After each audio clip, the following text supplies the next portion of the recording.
He is the beat writer for Michigan for 27 Sports and CBS Sports, 24/7 Sports, excuse me. It is Zach Shaw. What's going on, Zach? Oh, not too much. Just coaching, firing scandal, and head coaching search, and then now a new head coach down in Orlando. So there's even a top 20 game going on, too. Yeah, Zach, this is funny. For us in Utah, obviously this has been a hectic 100 hours, 4 days or so since Witt kind of emerged as the number one guy. But we were talking about the Sharon Moore stuff. I mean, this has been a huge story nationally, and then you've been on the front lines of it. How has this 2 weeks, 3 weeks been at Michigan for a program that certainly isn't without controversy, but has generally been a stalwart of consistency?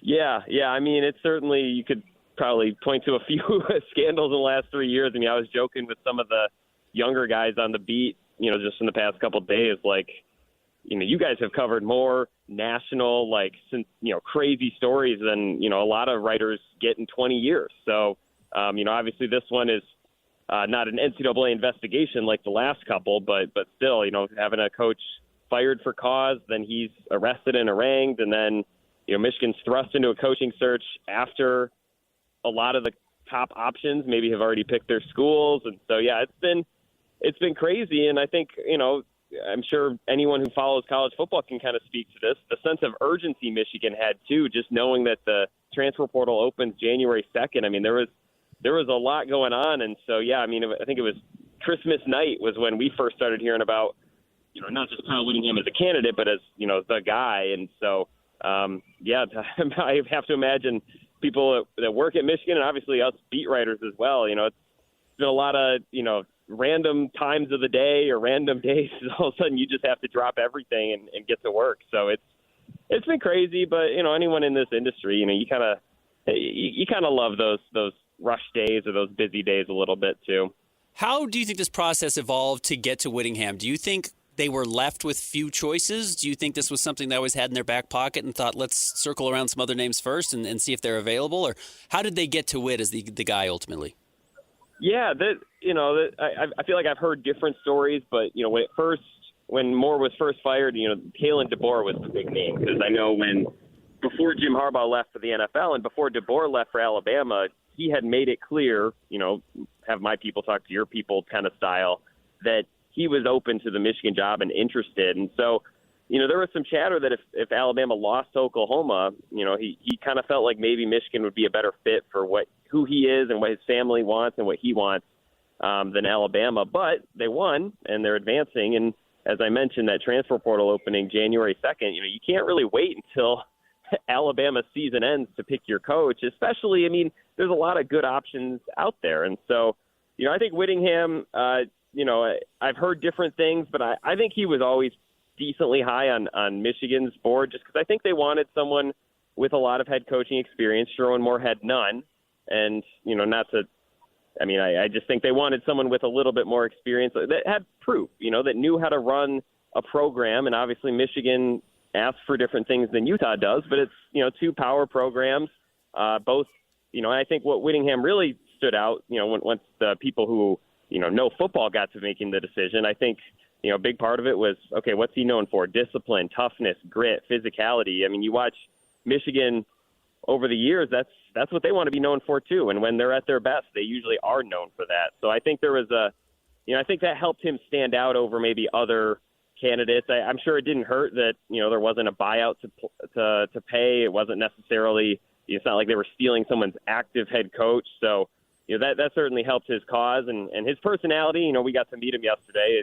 I get why a lot of athletic departments would be, or why he won Michigan's athletic department over. But I think the two big things were the experience and then the fact that he wasn't going to come in and try to make Michigan, Michigan's never been like a flash and dash kind of football program. It's always been, about the grit, about the defense, about the run game, about the line of scrimmage. And so I think the fact that he kind of had, a pretty long track record of having those types of teams, I think that really appealed himself to Michigan.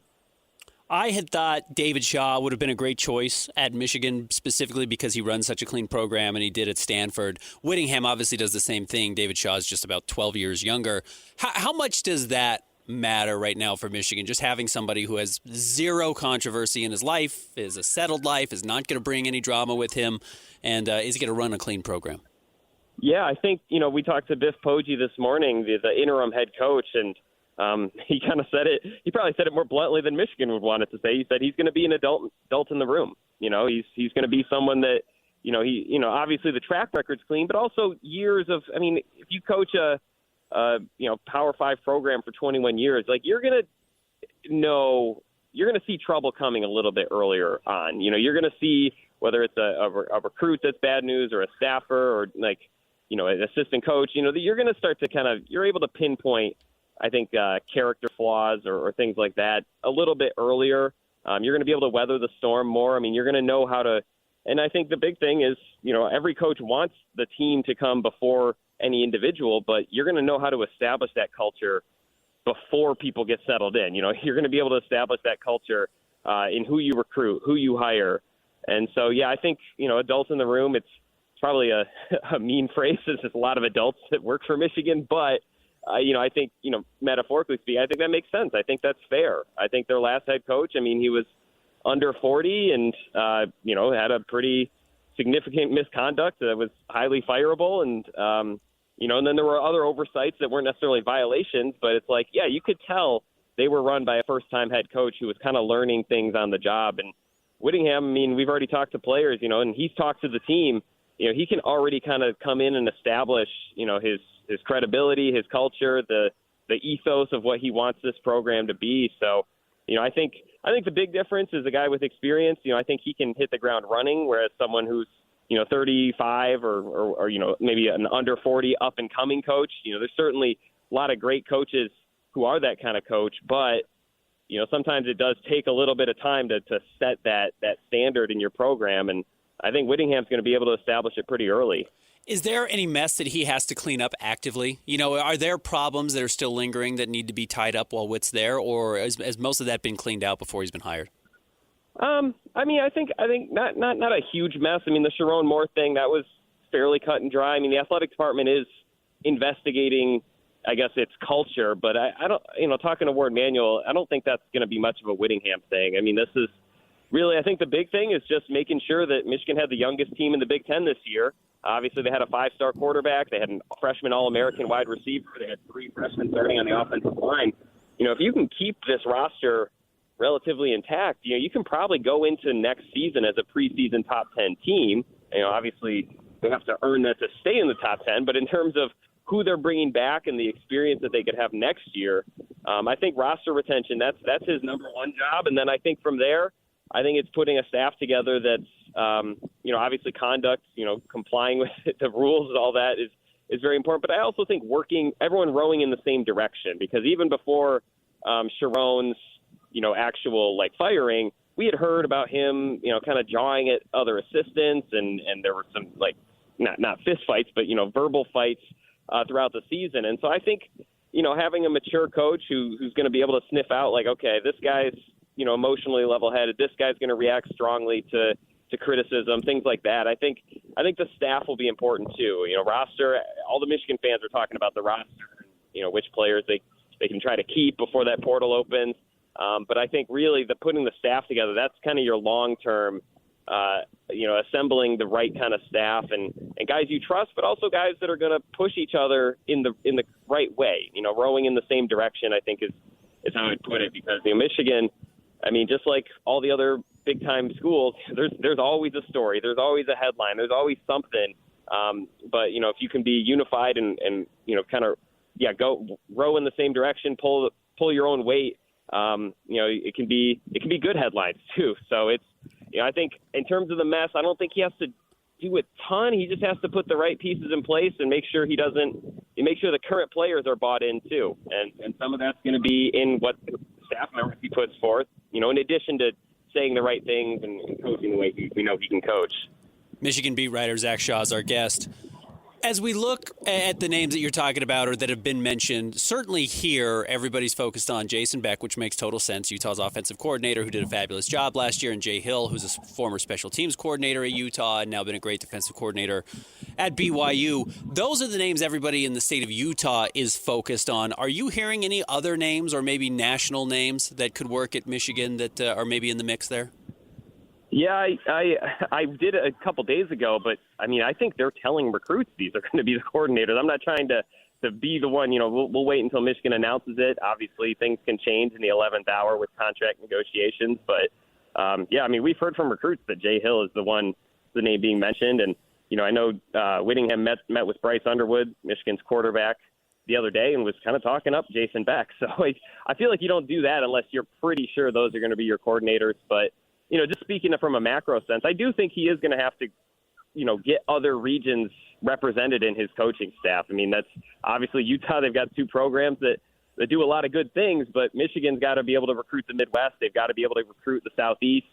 Obviously, I feel like they'll have a good shot at the West Coast. Whittingham being from California initially, but I think that'll be an interesting thing to watch, or a storyline, at least for Michigan fans to watch. Is okay. Obviously, he needs guys he can trust and guys that he knows can get the job done. And it seems like Jay Hill and Jason Beck are two of those guys. But, also if it's if it's too many Utah guys, suddenly recruiting becomes a little bit tougher for Michigan, especially, I mean, they're real close to Notre Dame and Ohio State geographically, and those schools aren't going away on the recruiting trail anytime soon. So, I think he talked about in his opening presser, he wants coaches that represent all regions, all corners of the country. But yeah, that will be interesting. And as far as the coordinators, yeah, I would probably say 90% is how confident I am that it'd be those two. But I know they've reached out to Iowa's associate head coach and co-DC. They've reached out to a couple guys in the ACC from the offensive coordinator side of things. But I not to hopefully I'm not speaking too soon, but I do think it's going to be those two for coordinators. Are there any Golden Goose coaches that are at Michigan now that you think will stay around specifically because they have that Midwestern touch or special relationships with players on the roster? Yeah, I think Tony Alford's got a really good shot. I mean, he was someone that Kyle Whittingham was specifically asked about in his opening presser. I mean, he was previously at Notre Dame and Ohio State. He's been in the Midwest for a long time. He's recruited really well at the running back position. I mean, Jordan Marshall and Justice Haynes, if they were both healthy all season, they probably both have over 1,200 rushing yards. And so, he recruits well. I think the players like him. And then obviously he's from Ohio. He's been in the Midwest a long time. So I think he's a natural fit. And then, Lou Esposito, the defensive line coach, I'm hearing they're thinking strongly about keeping him as well. I mean, he's got a lot of Midwest ties. He's a little bit younger. He isn't necessarily as established as Alford, but, he's someone that has kind of worked his way up the ranks. So he's got a lot of connections, throughout the Midwest and even a little bit in Tennessee and the South. But I think in a lot of ways, it's kind of that weird awkwardness where we're interviewing coaches and we're pretty sure they were told, we talked to Wink Martindale, the defensive coordinator yesterday, and we're pretty sure he was told he won't have a job right before he spoke with us. So it's kind of an awkward thing, with this college football calendar. It's like Michigan's preparing for a bowl. These coaches are coaching and they're probably being told. I mean, Whittingham said he was honest with them and just said, this is part of the industry, unfortunately. They might have a job by Thursday. They're coaching for a game on Wednesday and they might go 10-3. But because, he wants to have his own staff and guys he has relationships with and trusts and can vouch for. I think there's going to be a lot of changes. I think, Whittingham said he'd keep 2 or 3, and I would be willing to bet Tony Alford's one of them. Zach, are there any position groups that are particularly void? I know this is really hard to speculate about before the transfer portal, but, is there a spot where they have to bring in, new running backs next year, or do they need a backup quarterback, or do they need wide receivers? Not that that's a strength at Utah by any stretch, but are there areas where you think they need help, obviously, on the roster next season? Yeah, I think the defensive line, Michigan, I mean, that's their bread and butter. You look in the NFL, I feel like they've got like 15 or 16 guys starting in the NFL from the edge or D-line spots, but at the same time, they're losing, I think, 7 guys, even before the portal, not even counting transfers, just, graduating or going to the NFL. 6 or 7 guys from that, the top 10 on the defensive line. So that's definitely a position where, if you're thinking about, Utah or BYU and who they might target in the transfer portal, I could see that being one for sure. D-line and edge. I think linebacker quietly could be thin. There's a couple draft decisions that Michigan has to wait on or know about. But, Yeah, wide receiver. They need wide receivers. They feel like they've needed wide receivers for like 4 or 5 years. But on defense, I think D-line and edge are probably the two positions, and then special teams too. I mean, they need a kicker. They need a punter. They need returners. It was kind of a mess this year. If you can sense that from my chuckling. So there's a couple positions, but I think in terms of just knowing a little bit about Utah and BYU, not as much as you guys are the listeners, obviously, but D-line seems to be a mutual strength between Michigan and the two Utah schools over the years. Zach, can you give us a sense of what Whit needs to do? I mean, is there an expectation that he's going to win a Big Ten title? He's going to go to the playoff? He's going to win a championship? Does he just need to be there for 2 years to settle the ground and get them to the next head coach? What do you think the actual hope is here from the athletic administration?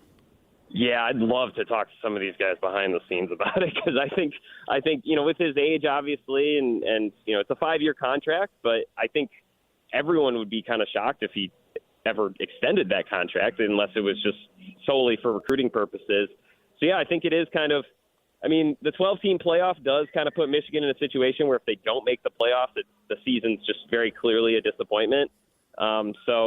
I think these next couple of years will be big. I mean, if he can get them to the playoffs, then it might be a situation where he's and gets them, maybe at least to where you're in the hunt on the last week of the season for the Big Ten title. I think he'll be in a situation where Michigan's like looking to him and saying, who would you like to be the successor? But if it's more 8-4, 9-3 type seasons, then Michigan might try the search thing again, try to hope the timing's better or the circumstances are better, and maybe go outside of the Whittingham tree for their next head coach. So that'll be something I'm really curious about, because I think Michigan, they need an experienced coach right now. They have a 5-star quarterback that's from Ann Arbor's backyard, basically. They know these next 2 years are pivotal. Obviously you can think about long term, but really they're thinking about these next 2 years as kind of a make or break, or make or break opportunities to contend for championships. So, they hired him with that in mind. They weren't necessarily thinking they needed a coach for the next 20 years. They're thinking they need someone for the next 2 or 3 years.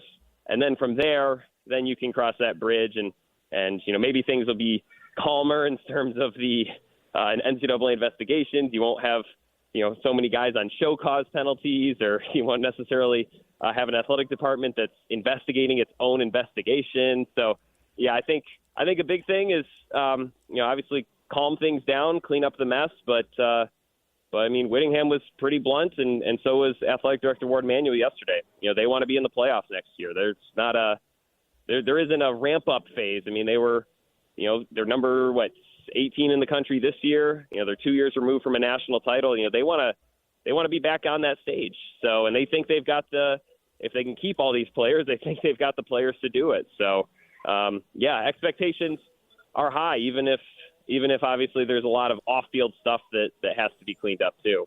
All right, Zach, last one quickly, or as much time as you want to take. BYU has a robust donor base. They flex that muscle a lot with Kalani Sitake and Penn State. Can you give us a sense of what Michigan State has to offer when it comes to a donor base, when it comes to talent, the NIL pool, retaining coaches, hiring coaches, and how competitive they can be? Very. Yeah, no, Michigan's got, 12 billionaire alumni, and then obviously they've got lots of millionaires just, with the business school engineering program, all that stuff. So it's when they are engaged, they're probably top 5 in the country in terms of NIL funding. But I think the one thing, if I'm calling a spade, I don't think that base is always engaged. I think there's times where they're kind of skeptical of, why are we spending money just to keep a player, just to keep a coach? But we saw with Bryce Underwood, he might be the highest compensated player in college football this year as a true freshman. And so, they're very, when they're fired up, when they're engaged, there's a lot of money. I think the big thing is, and that was part of it too, is, when they were doing this coaching search, some of these less experienced coaches that were on the hot board, so to speak, are being considered. I think they were kind of floating those by the donors saying, what do you think of this guy? And, I think Whittingham's experience and his track record, I guess raised more eyebrows among those with the means to have that kind of influence. So, Yeah, I think when they want to be, or when they have something to sell, I think Michigan can be top 5 in the country in terms of NIL booster backing. But obviously, I think Michigan probably going to be. I would say they're a little pickier, a little bit. They need to be sold on spending that money on college football a little bit more than maybe an SEC school or some of these super gung-ho schools that were at the forefront of the NIL stuff. Find him on Twitter at _Zach Shaw. Read him at 24/7 Sports. Zach, really great stuff. Appreciate you jumping on. Absolutely. Thank you, guys. There he is, Zach Shaw from 24/7 Sports and CBS Sports, giving us a breakdown on everything on the Whit front at Michigan. We'll obviously continue to break this down coming up next in the top 3 stories at KSLSports.com. Stick around. Jake and Ben, 97.5, the KSL Sports Zone.